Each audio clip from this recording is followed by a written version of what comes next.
Paul and Claire, all your family, my family, this is for you. Lullaby for Tony.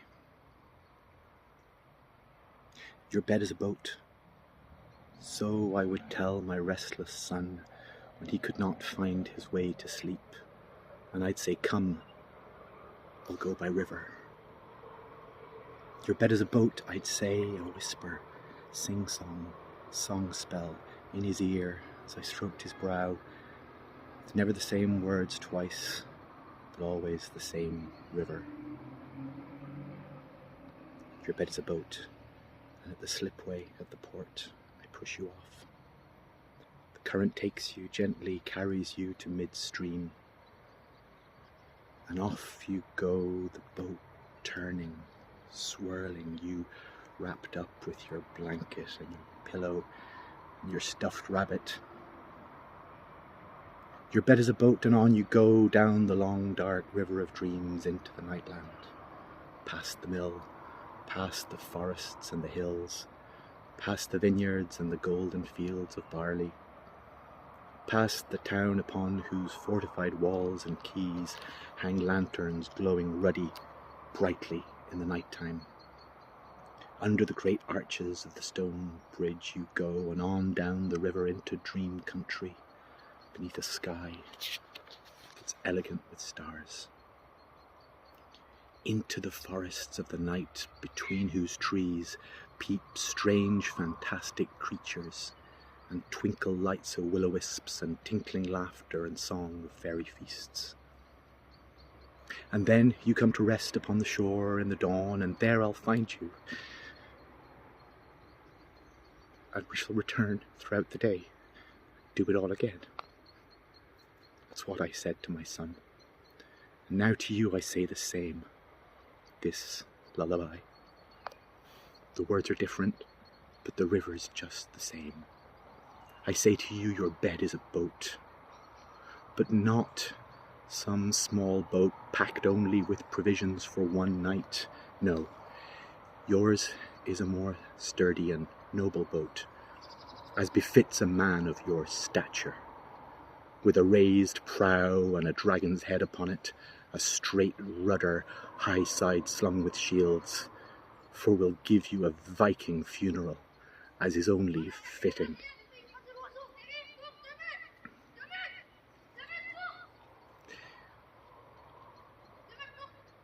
You there now, lying crossed arms upon your chest, within the hull of that strong bed. Around you we shall place all the treasures that you've earned and that we owe you.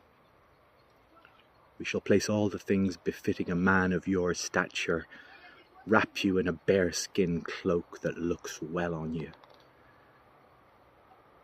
as befits a man who's strong but gentle, who's shy but charming, who's serious but funny as hell, who's happy enough to live the quiet life but who loves to throw a party. And all these beautiful balances we shall place within your arms, and around you all those goods and riches that you earned and that we owe you, all those gifts, the loved ones that you loved, the great love that you made with her, your lady. The places that you lived, no backs of hands were better known than those. A knife beside you that's as sharp as your mind, and a treasure of gold that's as bright as your heart. The honours and achievements and accomplishments, not only yours, but those of all your children and their children, displayed with pride, just as your parents did before you. We shall pack around you all the things you loved and all the things we loved about you. All these combustible things. And we shall gather at the shore, a little sandy bank under the trees, and we shall light a sacred fire there, which shall flicker upon our faces as we look from one to the other and catch glistening tears and smiles. And when we have said the words, never the same words, always the same river. We shall gather round the boat and gently push. And your small ship shall set sail upon the long dark wave, and your son, a child of air, from that quiet air shall pluck the plangent notes of a keen lament upon the strings of the instrument. And your daughter, a child of fire, shall pull from the embers the sharpest lancet that she has, shall change it into an arrow, which she shall set aflame and wait. And as the current takes your noble boat, it shall set sail with its precious cargo, you, surrounded by all of this, our love, these combustible things. Then, just as you're about to reach the first bend in the river, beyond which we shall no longer see you, though we know you're there, the bow bends, the string stretches, the arrow arcs, a parabola of fire in the darkening sky, strikes sweet, strikes true, just within the prow of the boat, and all these combustible things ignite, an ardent flame, a funeral pyre, a beacon that sets off into the night along the dark river to go ahead of us to light the way, and turns the corner where we shall no longer see it, though we know it's there.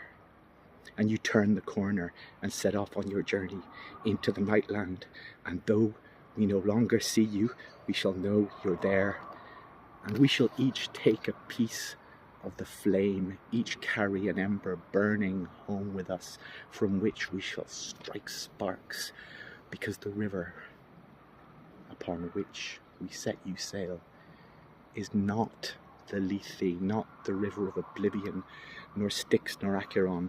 It is Aletheia, the unforgetting.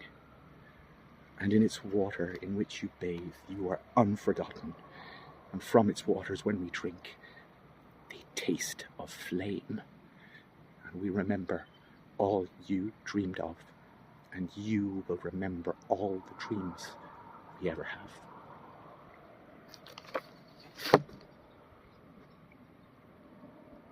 Good night, Tony.